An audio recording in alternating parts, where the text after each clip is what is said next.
우리가 그 사람이라는 그 단어를 한자로 표현하면 매우 쉽죠. 사람 인자라는 단어를 사용합니다.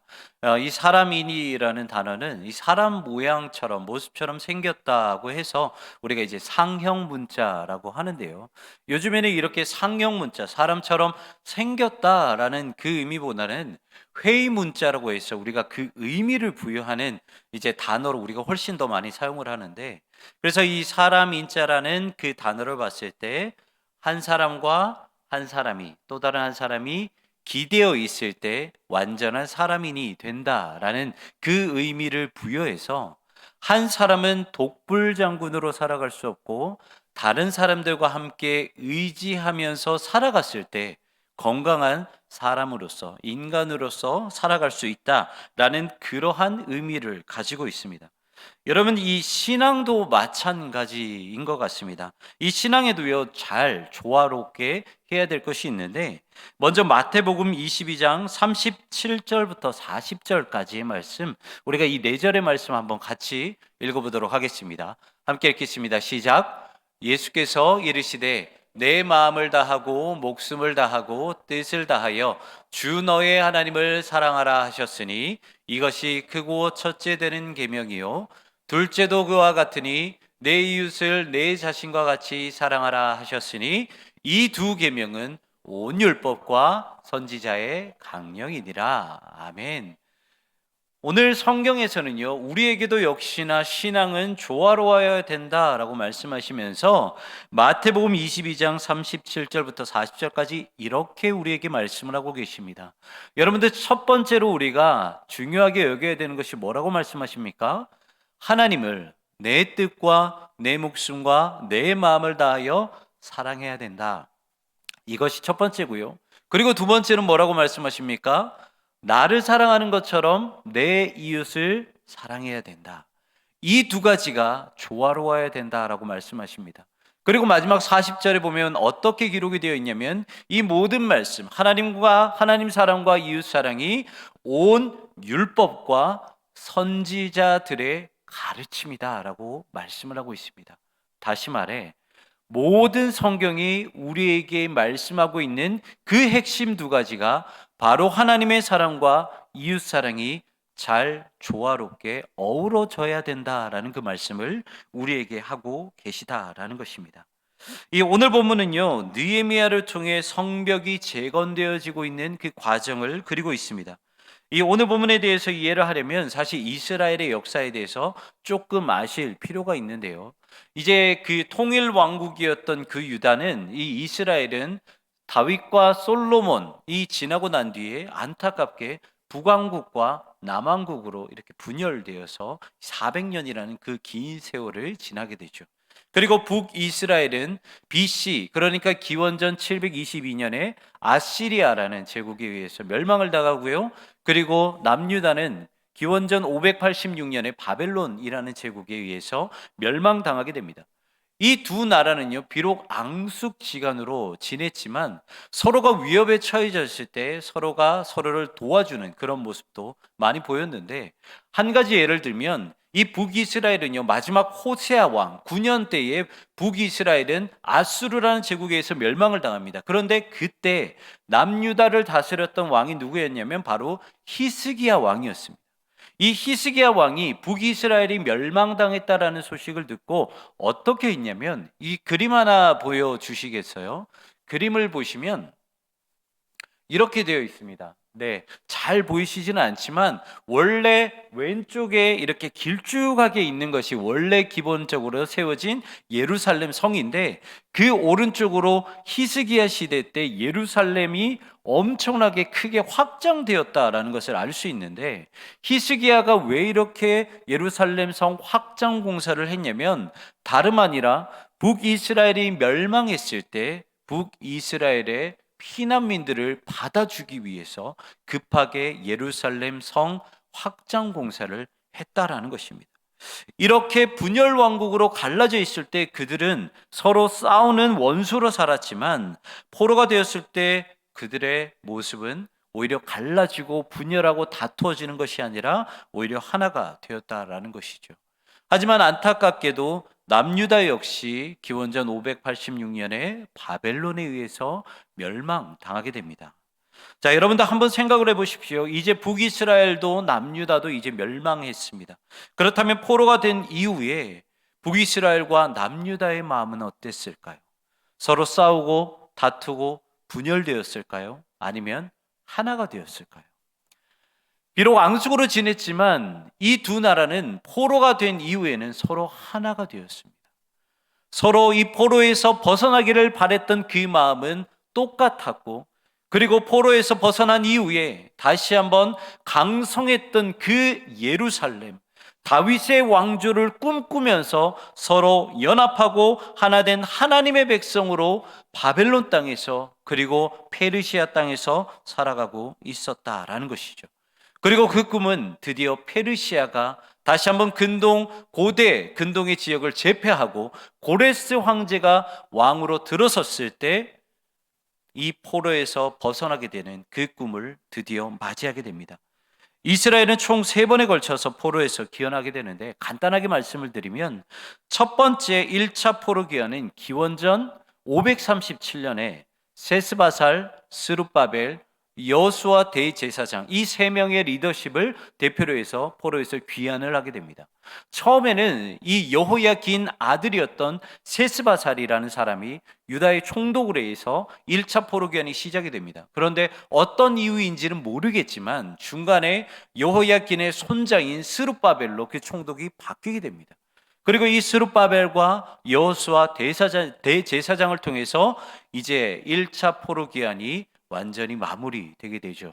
여러분들, 우리가 한번 생각을 해봅시다. 우리가 그 사람들의 입장이 되었다면 포로에서 귀환을 해서 그 먼 거리를 걸어서 예루살렘 땅에 도착했을 때 그들이 가장 먼저 했을 것이 무엇이라고 생각을 하십니까? 당연히 성전을 재건하는 것이었습니다. 그들의 꿈은 다윗의 왕조를 재건하는 것이었기 때문에 그들이 가장 바랬던 것은 바로 하나님의 성전을 가장 먼저 세우는 것이었죠. 그래서 그들이 돌아왔을 때 그 다음 해인 기원전 536년에 그들은 바로 예루살렘 성전, 바로 하나님의 성전을 착공하는 데에 열심을 다하게 됩니다.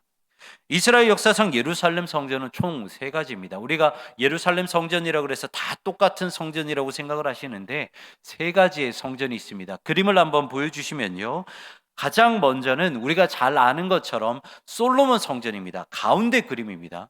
솔로몬이 하나님께 이제 감사의 그 마음으로 올려드린 솔로몬 성전이 제1대 예루살렘 성전이고요. 그리고 두 번째 성전이 지금 우리 본문에서 나온 포로에서 돌아왔을 때 건축한 스룹바벨 성전, 제일 위에 있는 성전입니다.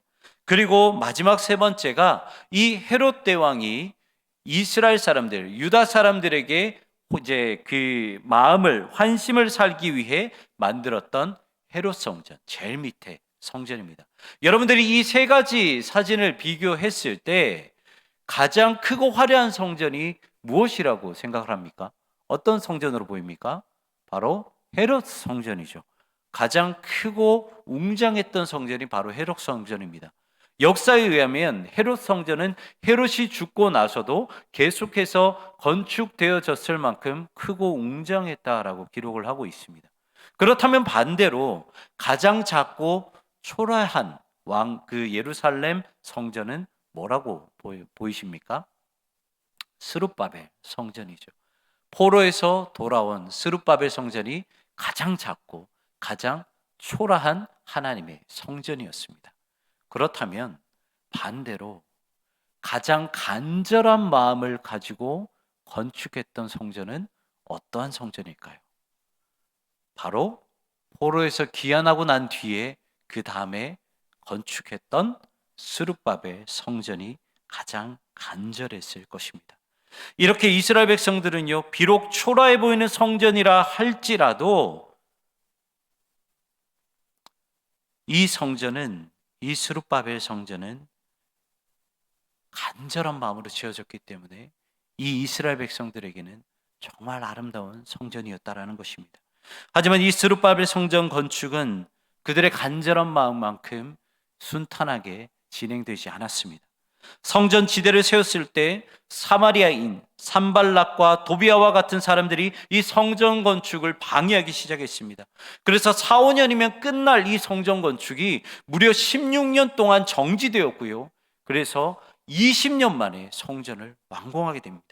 그리고 그뿐만 아니라 이 유다 하나님의 성전을 건축하고 나서 이제 자신들의 삶을 위해서 예루살렘 성을 짓고, 그리고 그들의 그런 살아가고자 하는 그런 집을 완공하기 위해서 다시 한번 새롭게 건축하였지만, 이마저도 방해 세력들의 방해를 통하여서 그 모든 것들이 무너지게 됩니다. 파괴되게 됩니다.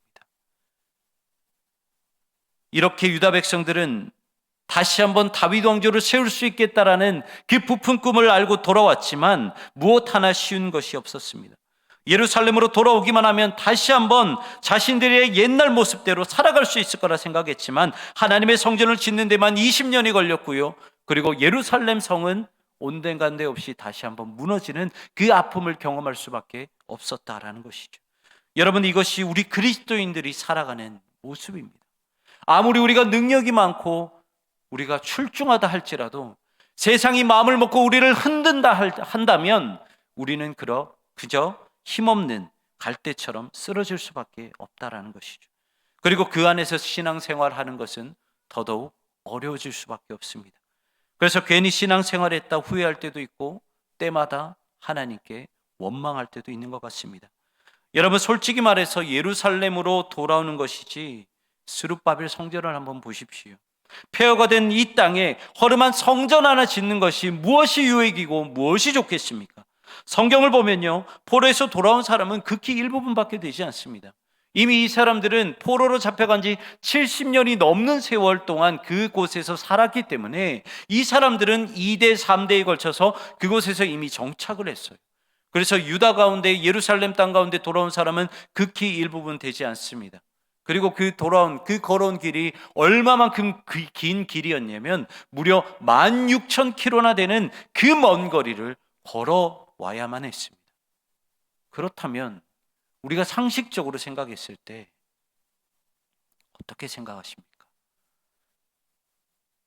이왕 정말 소수 정예의 사람들이 예루살렘 땅에 그 부푼 꿈을 가지고 돌아왔다면, 그 16,000km나 되는 그 먼 거리를 걸어서 예루살렘 땅으로 돌아왔다면 하나님, 다윗 왕조 그들의 손길을 통해서 세워 주셔야 되는 거 아닙니까? 이렇게 스룹바벨 성전이, 예루살렘 성이 그냥 쉽게 무너지는 것이 아니라 그들을 통하여 다윗 왕조가 다시 한번 재건하고 예전의 그 모습처럼 돌아가야 하는 것은 아닙니까? 라는 그 생각을 우리가 충분히 할 수 있습니다.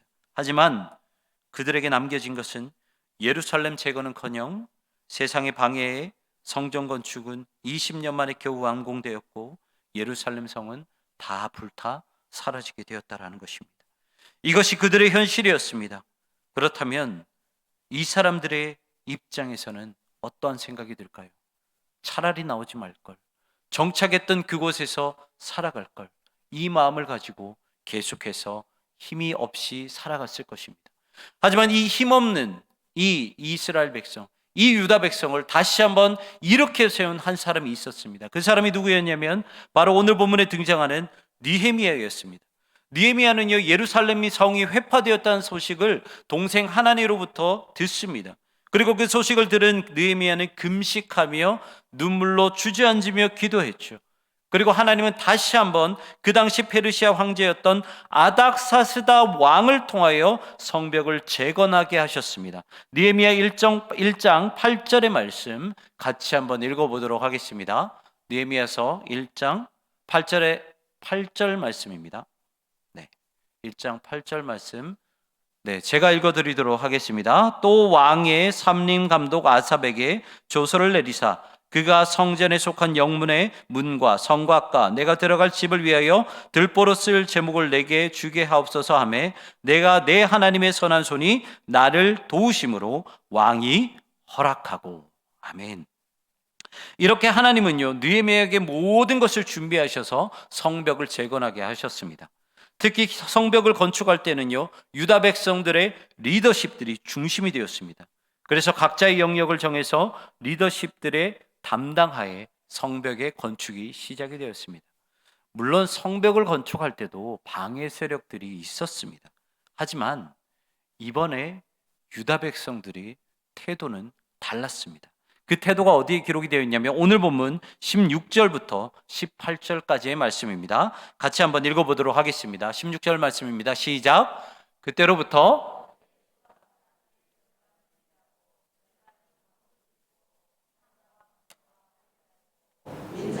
유다 온 족속의 뒤에 있었으며 17절 성을 건축하는 자와 짐을 나르는 자는 다 각각 한 손으로 일을 하며 한 손에는 병기를 잡았는데 18절 건축하는 자는 각각 허리에 칼을 차고 건축하며 나팔 부는 자는 내 곁에 섰었느니라. 아멘. 지금 오늘 본문을 보시면요, 유다 백성들은 이전까지는 성경에 전혀 기록되어 있지 않지만 성벽을 재건할 때 무엇이라 기록하고 있습니까? 그들은 건축만 하지 않고 절반은 무기를 잡고 있고 절반은 성벽을 건축하고 있다라고 기록을 하고 있습니다. 그리고 성벽을 건축하는 그 사람들마저도 한 손에는 벽돌을 잡으며 건축을 하고 또 다른 한 손에는 무기를 잡으며 건축을 하고 있다라는 것이죠. 무슨 말이냐면 자신들이 성벽을 건축해야 한다라고 해서 온전히 성벽만 바라보는 것이 아니라 성벽을 건축하는 일에도 최선을 다하고 그리고 지금 세상에 어떤 일이 일어나고 있는지도 계속해서 관심을 두며 자신들이 받아들인 그 사명을 감당하며 나가고 있다는 것입니다. 사랑하는 성도 여러분, 이 모습이 우리가 본받아야 하는 모습입니다. 우리가 그리스도인으로서 이 땅에서 해야 하는 것이 뭐라고 생각하십니까? 물론 예수님께서 승천하시기 전에 제자들에게 분명하게 말씀하셨습니다. 너희는 세상 가운데 나아가라. 그리고 하나님의 그 이름과 예수님과 성령님의 이름으로 세례를 주고 그들을 제자로 삼아 그들에게 영원한 그 구원의 메시지를 가르치라라고 말씀을 하셨습니다. 하지만 그 전에 가서 제자들을 삼기 전에 해야 되는 것이 있습니다. 그것이 무엇이냐면 우리가 먼저 성전이 되어야 한다라는 것입니다. 고린도전서 3장 16절 말씀입니다. 함께 읽겠습니다. 시작. 너희는 너희가 하나님의 성전인 것과 하나님의 성령이 너희 안에 계시는 것을 알지 못하느냐. 아멘. 사도 바울은요, 이 고린도 교회가 분열되려고 할 때 성도들에게 강하게 선포했던 것은 다른 것이 아니라 너희가 가서 제자를 삼아야 된다, 너희가 훈련시켜야 된다, 그 말이 아니고요, 너희가 먼저 성전인 것을 다시 한번 깨달아라 라고 강하게 말을 했다라는 것이죠. 여러분, 우리 주님도 마찬가지입니다. 우리 주님 예루살렘 성으로 예루살렘 안으로 입성했을 때 가장 먼저 가신 곳이 어디입니까? 다른 곳이 아니라 바로 성전으로 들어가셨습니다. 그리고 성전 안에서 성전이 성전답지 못하는 그 모습을 보시고 장사꾼들의 판을 뒤엎어 버리셨습니다. 이렇게 우리는 세상에서 변질되지 않는 성전으로 가장 먼저 세워져야 한다라는 것입니다. 하지만 우리의 모습은 어떻습니까? 세상을 살아가는 우리를 보면요, 너무나도 한쪽에 편향되고 한쪽에 치우쳐 있다라는 것을 알 수 있습니다. 여러분들께 한번 질문 드려보겠습니다. 여러분은 그리스도인으로서 교회 안과 교회 밖에서 얼마나 다르다고 생각하십니까? 이것은 단순히 성격의 문제가 아니고 단순히 인성의 문제가 아닙니다. 이것은 내가 속한 곳에서 내가 하나님께 얼마나 집중하고 있는가, 나는 하나님을 얼마나 찾고 있는가, 이 문제를 다루고 있다는 것입니다. 그렇다면 여러분들은 교회 안이나 교회 밖에서 얼마나 하나님께 집중을 하고 계십니까? 여기서 우리는 두 가지를 반드시 생각을 해야 됩니다. 첫 번째는 모든 것을 반드시 영적으로 생각해서는 안 된다라는 것입니다. 내가 세상에 살지만 나는 하나님의 자녀이니까 모든 것을 영적으로 생각해야 돼 라고 하면서 세상의 모든 것을 영적으로 해석하려고 합니다. 그리고 세상의 모든 것을 죄악으로 여기고요, 직장이 되었든 내 삶이 되었든 내 신앙을 방해하는 그 모든 것을 악으로 치부해 버립니다. 이렇게 모든 것을 영적으로 생각하는 것, 이 태도 역시나 잘못됐다라는 것이죠. 그리고 두 번째는요, 반대로 모든 것을 또한 세상적으로 생각해서도 안 된다라는 것입니다. 이 그리스도인으로서 살아가다 보면 내 직분이, 내 영적인 신분이 그리스도인이라는 그 사실 하나만으로도 세상 가운데에서 피해를 받고 억울하게 살아가야 할 때가 그냥 적지 않습니다. 그러다 보니까 잠깐 이 교회에서 벗어났을 때 가정 안에서 그리고 세상 가운데서는 이 그리스도인이라는 직분을 내려놓고 마치 아무 일도 없었던 것처럼 세상 사람들처럼 살아가는 우리의 모습을 자주 발견하게 되시죠. 우리가 신앙생활을 할 때 건강한 신앙생활을 한다면 영적으로 너무 치우쳐서도 안 되지만 지금처럼 너무 우리의 영적인 신분을 내려놓고 세상적으로 치우쳐서도 안 된다라는 것입니다. 사랑하는 성도 여러분, 이렇게 신앙생활하는 것은요, 이분법적이고 근본주의적이고 현실주의적이지 참된 신앙이 아니라는 것이죠. 예수님은 제자들에게 뭐라고 말씀하십니까? 예수님은요, 제자들을 세상 가운데 파송하실 때 이렇게 말씀하십니다. 마태복음 10장 16절의 말씀입니다. 보라, 내가 너희를 보냄이 양을 이리 가운데로 보냄과 같도다. 그러므로 너희는 뱀같이 지혜롭고 비둘기같이 순결하라. 예수님은요, 제자들을 세상 가운데 보내실 때 어느 하나만 말씀하지 않으셨어요. 너희는 세상 가운데 들어가니까 이제 뱀같이 지혜로워야 한다라고만 말씀하지 않으셨고요. 너희는 그리스도의 제자이기 때문에 너희는 무조건 비둘기처럼 순결해야 된다, 이것만 말씀하지 않으셨습니다. 너희가 그리스도인으로서 세상 가운데 나아가느냐? 그렇다면 뱀같이 세상적인 지혜도 취해야 되고, 그리고 비둘기같이 영적인 지혜도 취해야 한다라고 예수님은 이 두 가지 모두를 말씀하셨다라는 것입니다. 이것이 우리가 세상 가운데서 지켜가야 할 건강한 신앙의 모습입니다. 여러분들, 세상 가운데 필요한 그 세상의 지혜, 그것을 구하기 위해 최선을 다하십시오. 그리고 그뿐만 아니라 세상 가운데서 그리스도인이라는 영적인 신분을 지키기 위해 영적인 지혜 역시 최선을 다해 구하고 훈련하십시오. 다시 한번 오늘 본문을 보십시오. 포로에서 귀환한 유다 백성들이 어떻게 건축하고 있다고 말씀드렸습니까? 한 손으로는 성벽을 쌓아 올리고 또 다른 한 손으로는 방해하는 세력을 막아내기 위해 무기를 붙잡았다라고 말씀하고 있습니다. 다시 말해 자신들이 예루살렘 성벽을 건축한다고 해서 거기만 온전히 집중하지 않고 이들은 세상의 일도 관심을 두고 있었다라는 것이죠. 여러분, 우리가 몸이 아프면 어디로 갑니까? 당연히 병원으로 갑니다. 여러분, 몸이 아프다고 해서 집에서 주구장창 기도만 하시면 병이 낫습니까? 낫지 않습니다. 물론 생사화복의 모든 것을 주관하시는 분은 하나님이십니다. 그런데 우리가 이제 병이 걸렸다고 해서 무작정 그것만 믿으며 기도한다고 되는 것은 아니죠. 생사화복을 주관하시는 하나님께 기도하고 우리는 병원으로 가야 하는 것입니다. 우리의 신앙도 마찬가지입니다. 칼바르트라는 신학자는 이렇게 말을 했습니다. 한 손에는 성경을, 또 다른 한 손에는 신문을. 우리의 신앙이 건강히 성장하려면 어느 한쪽에만 치우쳐서는 절대로 안 됩니다. 신앙이라고 해서 영적으로 치우쳐서도 안 되고, 우리가 세상에 살아간다고 해서 세상 가운데 치우쳐서도 안 됩니다. 느헤미야의 모습을 보십시오. 느헤미야는요, 페르시아 황제의 술 맡은 관원장이었습니다. 왕의 최측근이었고 권력자였습니다. 하지만 느헤미야의 선택은 무엇이었습니까? 이 편안한 권력의 자리가 아니라 황폐한 예루살렘 땅에서 예루살렘 성벽을 재건해야 하는 유다 총독의 자리를 선택했다라는 것입니다. 느헤미야의 신앙은요, 어느 한 곳에 치우치지 않았습니다. 예루살렘이 어떻게 되었든 말든 술 맡은 관원장의 자리에서 그 세상의 자리에 취해 있지도 않았고요. 그리고 예루살렘이 무너졌다는 소식을 듣고 그 자리에 앉아서 기도만 하지 않았습니다. 느헤미야는 유다 총독의 자리에서 자신 역시 한 손에는 성벽을 세우기 위해 벽돌을 집어들었고, 또 다른 한 손에는 방해 세력을 물리치기 위해 무기를 들며 세상 일을 했다라는 것이죠. 사랑하는 성도 여러분, 하나님의 성전을 건축하는 데는요, 무려 20년이라는 긴 세월이 걸렸습니다.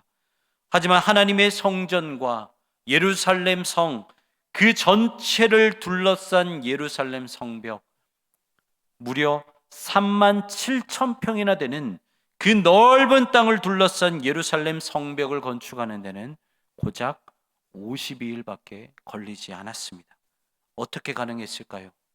모든 유다 백성들이 하나된 모습으로 건축하기는 했지만 더 큰 이유는 유다 백성들이 한 손에는 벽돌을 잡고 한 손에는 무기를 잡았기 때문입니다. 저는 오늘 설교 제목을 건축학 개론으로 잡아봤습니다. 이 대학을 가면요, 전공을 공부할 때 바로 심화 과정으로 공부하지 않습니다. 반드시 개론 수업을 듣게 되어 있죠. 구약학 개론, 신약학 개론, 조직실학 개론, 이렇게 개론 수업을 먼저 듣게 되어 있습니다. 왜 그러냐면 이 개론 수업이 가장 기본이 되고 기초가 되는 수업이기 때문이죠. 그래서 개론 수업을 들어야지만이 심화 과정 가운데 들어갈 수 있기 때문입니다. 이 땅에서 우리가 성전으로 세워져 가는 방법 역시나 마찬가지입니다. 우리가 성전으로 세워져 가는 가장 기본적인 개론은요, 오직 성전만 바라보고 오직 신앙만 바라보고 오직 영적인 것만 바라보는 것이 아니라 한 손에는 나의 영성을 지키기 위해 성경을 드는 것이고 또 다른 한 손에는 세상에 필요한 한 사람이 되기 위해 세상의 지혜를 드는 것입니다. 성경은 절대로 어느 한 가지만 가지라고 말씀하지 않으십니다. 영이신 하나님은 하나님의 그 말씀으로 교회가 아니라 세상을 창조하셨습니다. 그것이 창세기 1장 1절의 말씀이고 성경 66권의 가장 첫째 되는 말씀입니다. 그러면 이 세상 가운데서 살아가는 우리 모습 또한 어떻습니까? 영으로 살아가되 세상 가운데 세상의 지혜로 살아가야 한다라는 것입니다. 사랑하는 성도 여러분, 여러분의 영성을 위해 최선을 다하십시오. 성경 읽기도 하시고 기도도 하시고 큐티도 하시고 개인의 영성 훈련을 위해 최선을 다하십시오. 그리고 세상 가운데 누가 되지 않기 위해 세상이 정말 필요한 한 사람이 되기 위해 또한 최선을 다하십시오. 그렇다면 느헤미야 성벽을 단 52일 만에 세운 것처럼 하나님이 여러분들의 삶 가운데도 역사하실 것입니다. 그 모든 은혜를 누리시는 여러분 되시기를 주님의 이름으로 축원합니다. 기도하시겠습니다.